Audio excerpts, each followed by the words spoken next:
इयत्ता 10वी विज्ञान आणि तंत्रज्ञान भाग 1 या भागामधील प्रकरण क्रमांक 1 गुरुत्वाकर्षण या प्रकरणाबद्दल आपण इथे अभ्यास करणार आहोत. विद्यार्थी मित्रांनो, गुरुत्वाकर्षण हा शब्द ऐकल्याबरोबरच तुम्हाला आठवण झाली असेल ती सर आयझॅक न्यूटन यांची. तर आपण पाहूया गुरुत्वाकर्षण शक्ती नेमकं त्याचा शोध कसा लागला आणि त्याच्याबद्दल महत्वाची अशी माहिती. इयत्ता 9वी मध्ये वगैरे बल आपण शिकलेला आहोत. तर एखाद्या वस्तूवर आपण जर बल लावल्यास त्याचे काय काय परिणाम होतात त्याची सुद्धा तुम्हाला जाणीव आहे. तर एखाद्या बलामुळे जर एखादी वस्तू स्थिर असेल तर ती गतिमान होते. एखादी मोटारसायकल थांबलेली असेल तर ती गतिमान होऊ शकते. एका वस्तूला जर आपण बल लावलं तर त्याची चाल दिशा सुद्धा बदलू शकते. त्याचबरोबर तुम्हाला माहित आहे की बलाचे विविध प्रकार कुठले आहेत. त्यामध्ये यांत्रिक बल आहे, चुंबकीय बल आहे, त्याचप्रमाणे गुरुत्वीय बल सुद्धा तुमच्या माहितीच आहे. तर त्याच गुरुत्व बलाविषयी आपण इथे अभ्यास करणार आहोत. तर गुरुत्व बलाविषयी तुम्हाला सगळ्यांनाच माहित आहे, गुरुत्वाकर्षणाचे बल हे एक वैश्विक बल असून केवळ पृथ्वीवरीलच वस्तूमध्ये नव्हे तर कोणत्याही 2 खगोलीय वस्तूमध्ये हे प्रयुक्त होत असतं. तर या बलाचा शोध कसा लागला हे सुद्धा जाणून घेणं तितकंच महत्वाचं आहे. तर गुरुत्वाकर्षणचा शोध सर आयझॅक न्यूटन यांनी लावलेला आहे. त्याच्यामागचं कारण सुद्धा तुम्हाला माहित आहे, त्याच्यामागची मोठी स्टोरी सुद्धा तुम्हाला माहित आहे. तर ते झाडाखाली बसल्यानंतर झाडावरचं जे सफरचंद होत तर ते सफरचंद खाली पडलं. तेव्हा त्यांच्या मनात विविध प्रश्न निर्माण झाले की हे सफरचंद खालीच का पडले, सरळ खालीच काय आले, क्षितिज लंब दिशेनेच का आले, तिरकी का गेली नाही किंवा ही क्षितिज समांतर रेषेने का जात नाही, असे विविध प्रश्न त्यांच्या मनात निर्माण झाले.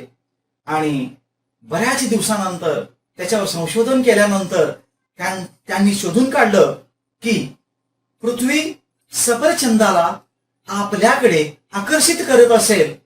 म्हणजेच या पृथ्वीमध्ये कुठलं तरी एक आकर्षण बल आहे जी कुठल्याही वस्तूला आपल्या केंद्राकडे ती आकर्षित करीत असते.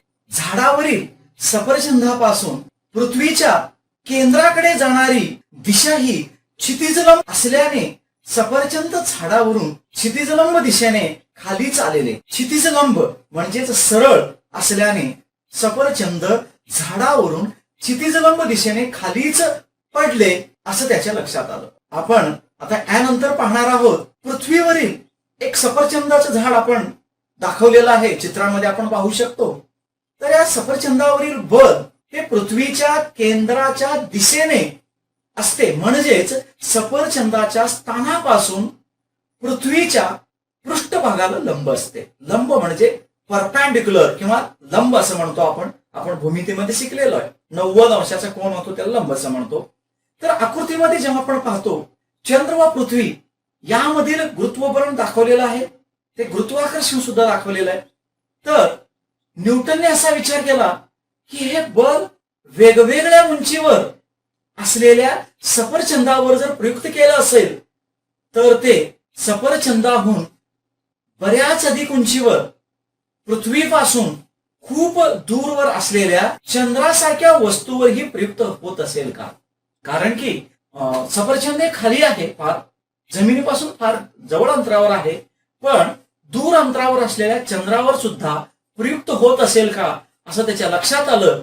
आणि संशोधन केल्यानंतर हे सिद्ध झालं की कुठल्याही 2 खगोलीय वस्तूमध्ये काय असू शकतं तर गुरुत्वीय बल असू शकतं हे त्यांच्या लक्षात आलं.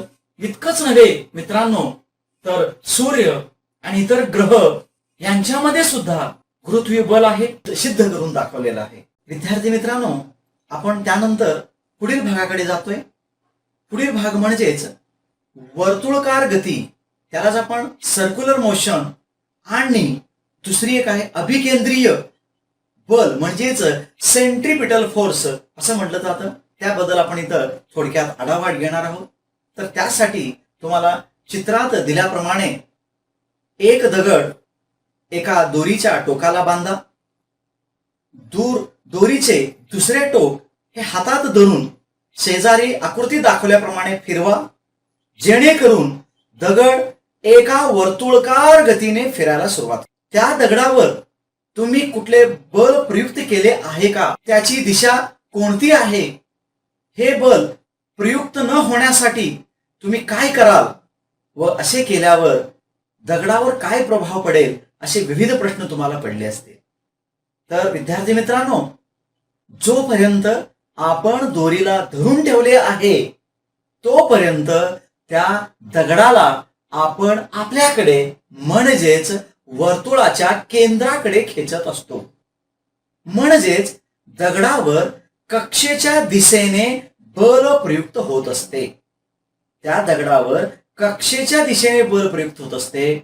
जर आपण ती दोरी सोडून दिली तर दगडावर लावलेले आपले बल हे संपुष्टात येते, नष्ट होते आणि त्याच वेळी वर्तुळावरील दगडाच्या स्थानाशी, जे स्थान आहे दगडाचं त्यावेळी वर्तुळावर, तर त्या दगडाच्या स्थानाशी असणाऱ्या स्पर्शिकेच्या दिशेने दगड फेकला जातो. स्पर्शिका तुम्हाला माहित आहे, तर तिथे टँजंट निर्माण झालेला असतो. तर लंब म्हणजेच एक त्रिज्या आणि ते दगड त्यांच्यामुळे 90 अंशाचा कोन असतो.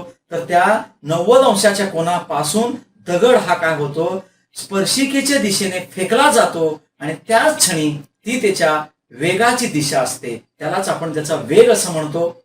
यापूर्वी आपण अशीच एक कृती केली असेल. त्यात एक गोल फिरणाऱ्या चकतीवरील 5 रुपयाचं नाणं तुम्ही ठेवलं असेल आणि तुम्ही जेव्हा ते चकती फिरवता त्यावेळी ते 5 रुपयाचे नाणे हे स्पर्शिकेच्या दिशेने फेकले जाते. दुसरी सुद्धा तुम्हाला अजून एक मी उदाहरण देऊ इच्छितो. तुमच्या घरामध्ये वर फिरणारे फॅन आहेत. तुम्ही कृती करायला जाऊ नका, पण समजावून घ्या. समजा आपण त्याच्या पाथ्यावर 1 रुपयाचं कॉइन ठेवलं, एक नाणं ठेवलं आणि आपण जर चालू केला तर ते नाणं हळूच न खाली पडता ती स्पर्शिकेच्या दिशेने, लंब दिशेने बाहेर फेकली जाते. म्हणूनच यावरून आपण अभिकेंद्री बल म्हणजेच सेंट्रिपिटल फोर्स याची व्याख्या करणार आहोत. वर्तुळकार कक्षेत फिरणाऱ्या, बघा, वर्तुळकार कक्षेत फिरणाऱ्या कोणत्याही वस्तूवर वर्तुळाच्या केंद्राच्या दिशेने बल प्रयुक्त होत असते. या बलास अभिकेंद्री बल असे म्हणतात. पुन्हा एकदा मी सांगू इच्छितो. वर्तुळकार कक्षेत फिरणाऱ्या कोणत्याही वस्तूवर वर्तुळाच्या केंद्राच्या दिशेने बल प्रयुक्त होत असते. या बलास सेंट्रिपिटल फोर्स म्हणजेच अभिकेंद्री बल असे म्हणतात. सेंट्रिपिटल याचा अर्थ सेंटर सिकिंग म्हणजेच त्या केंद्राकडे जाणारे बल, केंद्राकडे अट्रॅक्ट होणारे बल. म्हणूनच या बलामुळे वस्तू केंद्राकडे म्हणजे त्या वर्तुळाच्या केंद्राकडे जाण्यास प्रवृत्त होत असते. मित्रांनो, आपल्याला माहिती आहे पृथ्वीचा नैसर्गिक उपग्रह सुद्धा तुम्हाला माहिती आहे, तर तो चंद्र आहे. चंद्र एका विशिष्ट कक्षेमध्ये परिभ्रमण करत असतो.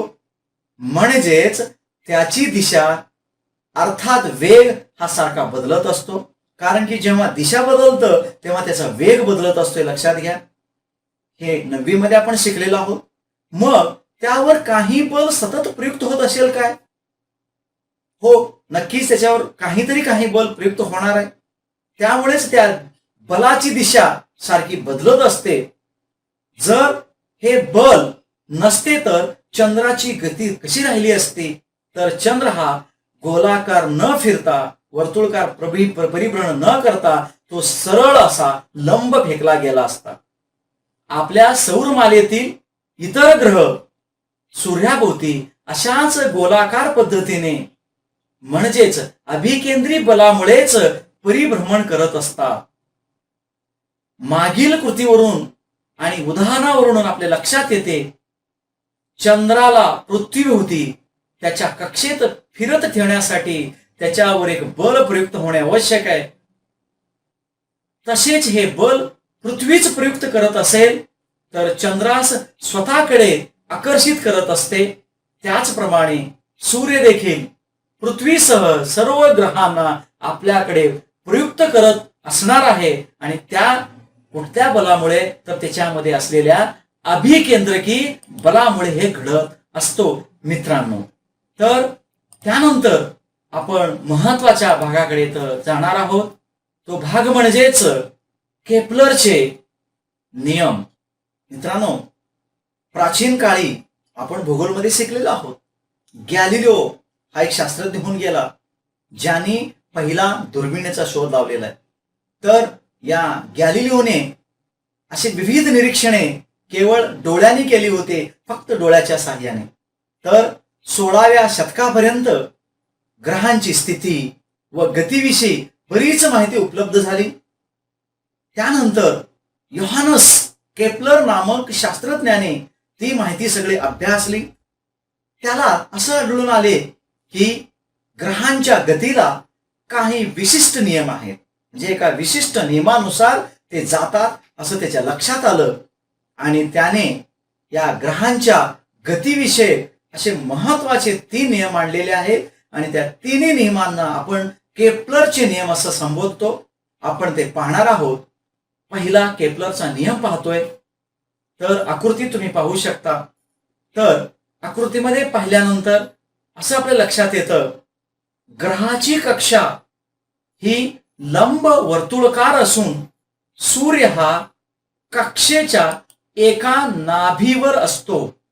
पहा, ग्रहाची कक्षा ही जर लंब वर्तुळकार असून सूर्य त्या कक्षेचे एका नाभीवर असतो, म्हणजे 2 नाभीपैकी एका नाभीवर तो हमखास असतो, हे लक्षात येत असतं. आणि विशेष म्हणजे आकृतीत पाहिल्यानंतर असं लक्षात येतं, ग्रहाच्या सूर्याभोवतीच्या परिभ्रमणाची लघुवर्तुळ लंब वर्तुळकार कक्षा दाखवलेली आहे. आणि सूर्याची स्थिती तुम्हाला दिसते, यस या बिंदूवर तुम्हाला दाखवलं जातं.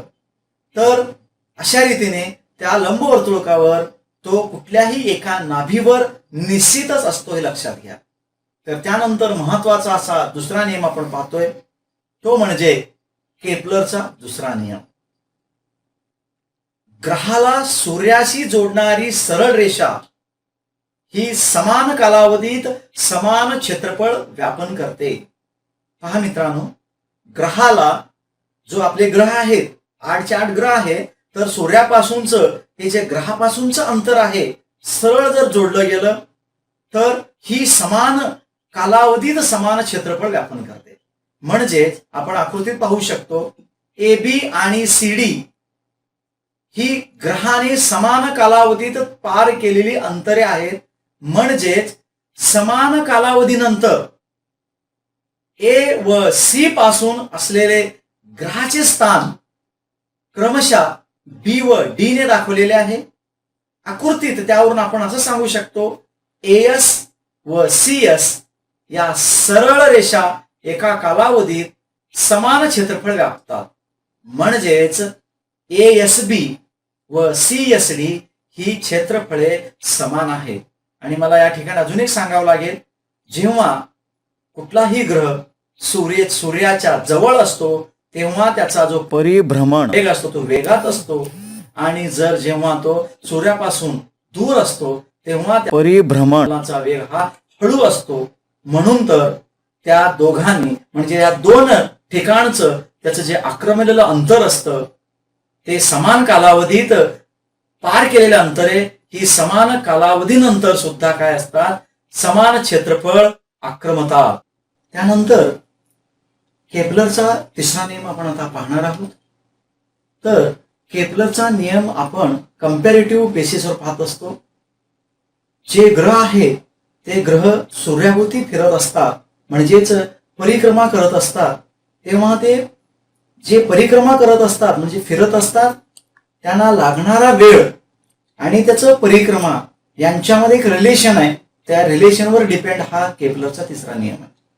तर सूर्याची जेव्हा आपण आकृतीत पाहतो, सूर्याची परिक्रमा करणाऱ्या, परिक्रमा म्हणजे त्याच्याभोवती फिरणाऱ्या, सूर्याची परिक्रमा करणाऱ्या ग्रहांच्या आवर्तकालाचा वर्ग, आवर्त म्हणजे लागणारा वेळ, आवर्तकालाचा वर्ग, आवर्त आपण हा टी ने आपण डिनोट करतो, तर आवर्तकालाचा वर्ग हा ग्रहाच्या सूर्यापासूनच्या सरासरी अंतराच्या घनाला समानुपाती असतो.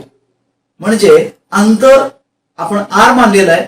जेव्हा आपण सूर्यमालेतील सर्व ग्रहांचा विचार करतो तेव्हा त्या सर्व ग्रहांचे सूर्यापासूनचे अंतर आणि त्या सर्व ग्रहांचे सूर्याभोवती होणारी परिभ्रमण कालावधी हे तक्त्यात दिलेलं आहे. तर ते देत असताना त्यांनी आपल्या पृथ्वीचं एक मानून त्यांच्या कम्पॅरेटिव्ह तुलनात्मकरित्या ते दिलेलं आहे. त्या दिलेल्या तक्त्यामध्ये तेव्हा आपण विचार करतो तर सगळ्यांचं शेवटी T²/r³ म्हणजेच परिभ्रमण कालावधी आणि परिभ्रमण कालावधीचा वर्ग आणि त्याचं गुणोत्तर हे त्यांच्या अंतराच्या घनाशी जर पाहिलं तर प्रत्येकाचं समानच आहे जवळपास. तर प्रत्येकाचं एक एक आलेलं आहे आणि फक्त एक बुधाचं 0.98 आहे. म्हणजे याच्यावरून हे सिद्ध होतं की त्यांचा परिभ्रमण कालावधीचा वर्ग हे त्यांच्या अंतराच्या घनाशी हे समानुपाती असते, म्हणजेच डायरेक्टली प्रपोर्शनल असते. यावरून असं लक्षात येतं म्हणजे ग्रहाचा आवर्तकाल हा टी आहे व त्याचे सरासरी अंतर आर आहे. तर टी वर्ग समानुपाती म्हणजे डायरेक्टली प्रोपोर्शनल आर घन, म्हणजेच आपण जर त्याला प्रोपोर्शनॅलिटी कॉन्स्टंट घेतला, स्थिरांक के मानलं तर आपल्याला असं लक्षात येतं टी वर्ग छेद आर घन बरोबर के म्हणजेच स्थिरांक. तर आपल्या लक्षात येतं तुम्ही कुठलेही ग्रह घेऊन ते आपण व्हेरीफाय करू शकतो. जसं मी सांगितलं बुध आणि पृथ्वी दोघांचे अंतर आपण घ्यायचं, बुधाचं अंतर बघायचं सूर्यापासून, तुम्हाला नेटवर उपलब्ध आहे. त्यानंतर पृथ्वीचं सूर्यापासूनचं अंतर पाहायचं. त्याचबरोबर त्या दोघांचेही फिरण्याचा कालावधी बघायचा. आपल्याला माहिती आहे आपलं पृथ्वीचं 24 तास लागतो, तसं बुधाचं किती लागणार आहे ते पाहायचं. तर तेव्हा त्यांचा जर आपण रेशो घेतला तर तुम्हाला टी वर्ग घन, टी वर्ग डायरेक्टली प्रपोर्शनल म्हणजे समानुपाती आर घन हे उत्तर मिळेल. आणि जेव्हा आपण त्यांचा दोघांचाही रेशो घेतो, गुणोत्तर घेतो, म्हणजेच T1 वर्ग छेद T2 वर्ग बरोबर R1 घन छेद R2 घन हे नेहमीच तुम्हाला सेम म्हणजे स्थिर एकच मिळणार आहे. त्यावरून लक्षात येतं की सूर्याची परिक्रमा ही करणारे जे ग्रह आहेत त्याचा आवर्तकाल, लागणारा वेळ आणि सूर्यापासूनचे त्याचं अंतर आहे त्या त्यांच्यामध्ये परिक्रमाचा वर्ग हे त्याच्या ग्रहाच्या अंतराच्या घनाशी समानुपाती आहे. म्हणजे दोन्हीही वाढले तर जे डायरेक्टली प्रोपोर्शनल लक्षात येतं. तर हे केपलरचे जे नियम आहेत ते सगळे नियम फक्त आणि फक्त निरीक्षणावर आधारित होते आणि ते निरीक्षण करून या केपलर्सने 3 नियम शोधून काढले. ग्रह या नियमांचे पालन करतात का नाही हे त्याला त्यावेळी माहीत नव्हतं. म्हणूनच गुरुत्वाकर्षणाचा सिद्धांत मांडताना केपलरच्या नियमांची कशी मदत झाली हे सुद्धा आपण पाहणार आहोत. तर त्यासाठी केपलरच्या या 3 नियमाचा आधार घेऊन न्यूटनने वैश्विक गुरुत्वाकर्षणाचा सिद्धांत इथं मांडलेला आहे. तर त्याला आपण Newton's universal law of gravitation असं म्हणतो. तर जेव्हा आपण वरील सर्व निरीक्षणे व केपलरचे नियम लक्षात घेतले तेव्हा न्यूटनने त्याचा वैश्विक गुरुत्वाकर्षणाचा सिद्धांत मांडला. तर या सिद्धांताप्रमाणे तुम्ही आकृतीत पाहू शकता विश्वातील प्रत्येक वस्तू कुठलीही असू दे, लहान असू दे, मोठी असू दे, सजीव असू दे, निर्जीव असू दे, तर या सिद्धांतानुसार विश्वातील प्रत्येक वस्तू इतर प्रत्येक वस्तूला ठराविक बलाने आकर्षित करीत असते. हे बल एकमेकांना आकर्षित करणाऱ्या वस्तूच्या गुणाकाराशी समानुपाती म्हणजे डायरेक्टली प्रपोर्शनल आणि अंतराशी व्यस्तानुपाती असते, म्हणजेच युनिव्हर्सली प्रपोर्शनल असते. परत एकदा पहा, या गुरुत्वाकर्षणाच्या सिद्धांतानुसार विश्व, पृथ्वी नव्हे तर ह्या सगळ्या विश्वामध्येच प्रत्येक वस्तू दुसऱ्या प्रत्येक वस्तूला ठराविक बलाने आकर्षित करत असते, म्हणजे आपल्याकडे खेचून घेत असते. आणि हे जे दोन्ही बल असतात, हे दोन्ही बल एकमेकांना आकर्षित करणाऱ्या वस्तूच्या वस्तुमान, म्हणजे त्यांचं वस्तुमान म्हणतो आपण त्याला, आपण M1 किंवा M2 मानलं तर ते M1 आणि M2 हे जे वस्तुमान आहे त्यांच्या गुणाकाराशी समानुपाती असते. म्हणजे त्यांचं गुणाकार आणि हे बल यांच्यामध्ये डायरेक्टली प्रोपोर्शनल असतं. त्याला आपण F समानुपाती M1 गुणिले M2 असं म्हणू शकतो. तर त्याच वेळी त्यांच्या अंतराच्या वर्गाशी व्यस्तानुपाती असतं. म्हणजे याच्यावरून असं लक्षात येतं, जेव्हा दोन वस्तू आहेत त्या दोन वस्तूचं वस्तुमान वाढत गेलं तर काय वाढतं, त्यांच्यामधील दोघांमधील गुरुत्वाकर्षण शक्ती वाढते. आणि त्याच वेळी जर त्याच्यातील अंतर वाढत गेलं तर ते अंतर, थोडं अंतर वाढलं तरी सुद्धा त्याच्या अंतराचा संबंधित आहे, म्हणून प्रचंड प्रमाणामध्ये त्यांच्यातलं गुरुत्वाकर्षण शक्ती सुद्धा कमी होत असते. म्हणूनच आपण मागे पाहिलं, सफरचंद पृथ्वीकडे आलं, असं तुम्हाला प्रश्न पडला पाहिजे होता की पृथ्वी सफरचंदाकडे का गेली नाही. कारण की सफरचंदाचं वस्तुमान फार कमी आहे आणि त्याच वेळी पृथ्वीचं वस्तुमान हे प्रचंड आहे. म्हणूनच पृथ्वीकडे सफरचंद खेचलं गेलं. म्हणून जगातील दोन गोष्टी एकमेकांना खेचल्या जातात, काही आपल्याला दिसतात आणि शक्यतो आपण, तुम्हाला असं प्रश्न पडला असेल, आम्ही डेस्कवर बसतो, घरात बसतो, एकमेकांना का खेचले जात नाही.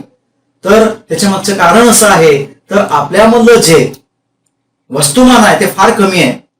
जेव्हा आपण सगळं कॅल्क्युलेट करतो, आपण पुढे बघणारच आहोत, जेव्हा आपण फॉर्म्युलाच्या सहाय्याने सगळं जेव्हा ते कॅल्क्युलेट करतो तर ते पॉइंट मध्ये आन्सर येतं.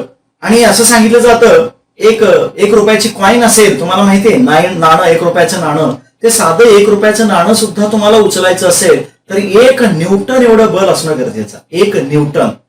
आणि जेव्हा दोन वस्तू, त्यांचे वस्तुमान समजा 100 kg आहे, आपल्याच वर्गामध्ये आपण बसतो, मित्र मैत्रिणी वगैरे, तर दोन मित्र आहेत, त्यांच्यातलं वजन हे 50 आहे, दुसऱ्याचं 60 आहे, ते बेंचवर बसलेले असतात.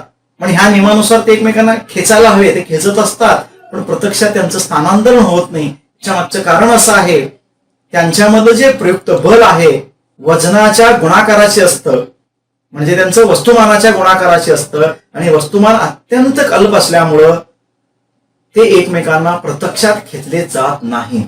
पण त्याच वेळी आपणच पृथ्वी आणि आपण पृथ्वीपासून दूर गेलो तर सरळ पृथ्वीवर येऊन पडतो, म्हणजे पृथ्वी आपल्याला खेचते. कारण की पृथ्वीचं वस्तुमान प्रचंड आहे, 6 × 10⁻²4 kg, म्हणजे किलोग्रॅम एवढं प्रचंड असल्यामुळे जेव्हा आपण ते कॅल्क्युलेट करणार आहे पुढच्या भागामध्ये, तेव्हा ते न्यूटन मध्ये, म्हणजे 400-500 न्यूटन असेल, तर त्यामुळे नक्कीच ते आपण त्याच्याकडे खेचले होऊ शकतो. तर आपण पुनश्च एकदा इकडे युनिव्हर्सल लॉ ऑफ ग्रॅव्हिटेशन, म्हणजे न्यूटन्स वैश्विक गुणधर्माचा सिद्धांत आपण परत एकदा बघतोय. तर आकृतीत पाहिल्याप्रमाणे दोन वस्तू आहेत, M1 आणि M2, त्यांचे वस्तुमान हे दाखवलेले आहेत. M1 आणि M2 दोन वस्तूचे वस्तुमान M1 आणि M2 आहेत आणि त्यांच्यातील अंतर हे D असेल तर आपण त्याचं सूत्र आपण तयार करणार आहे. तर त्यांचं गुरुत्वीय आकर्षण बल आपण हे गणितीय भाषेत F लिहिणार आहे, कॅपिटल F. तर सूत्राप्रमाणे जर पाहिलं, गुरुत्वीय बल F हे समानुपाती आहे M1 M2 छेद d². म्हणूनच आपण F बरोबर G M1 M2 आपण d² घेतोय. G हे काय आहे तर स्थिरांक आहे. G ला आपण वैश्विक गुरुत्वीय स्थिरांक असं म्हणतो आणि G ची किंमत ही विश्वामध्ये स्थिर आहे आणि त्याची किंमत आहे 6.673 × 10⁻11 न्यूटन मीटर वर्ग छेद kg वर्ग किंवा न्यूटन मीटर वर्ग kg-2 असंही त्याला सांगितलं जातं. SI युनिट आहे ते. तर दोन वस्तू पैकी एका वस्तूचे वस्तुमान जरी दुप्पट केले तर काय होईल, आपण जेव्हा कॅल्क्युलेट करूया इथे, आता आपल्याकडे सूत्र आहे F बरोबर G M1 M2 छेद d². जर दोन्ही वस्तूचे वस्तुमान आपण दुप्पट केले, समजा अगोदर त्यांचे वस्तुमान 50-50 होते, तर ते आता 100-100 केजी केले, किलोग्रॅम केले, तर काय होईल? जेव्हा आपण कॅल्क्युलेट करतो, कॅल्क्युलेट केल्यानंतर तुमच्या लक्षात येईल तर त्यांच्यातलं गुरुत्वीय बल हे 4 पट होईल.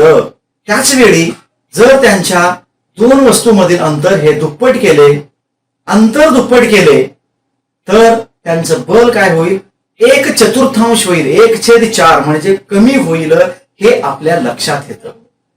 दोन्ही वस्तू गोलाकृती असतील तर त्यांच्यातील बल हे त्यांना जोडणाऱ्या, केंद्राशी जोडणाऱ्या सरळ रेषेत असतात व त्या केंद्रांना जोडणाऱ्या रेषाखंडाची लांबी ही त्यामधील अंतर म्हणून धरली जाते.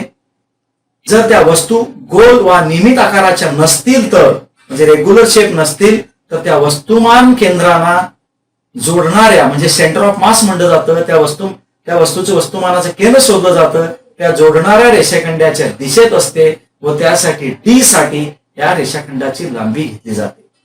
तर अशा रीतीने आपण इथे वैश्विक गुरुत्वीय स्थिरांक जी ची किंमत सुद्धा काढलेली आहे आणि दोन वस्तूमधील गुरुत्वीय बल काय असतं हे सुद्धा आपण इथं पाहण्याचा प्रयत्न केलेला आहे. तर या पहिल्या भागामध्ये आपण इथपर्यंत थांबतोय. त्यानंतर पुढील भागामध्ये आपण पुढील घटक पाहणार आहोत. तोपर्यंत सर्वांना मी शुभेच्छा देतो.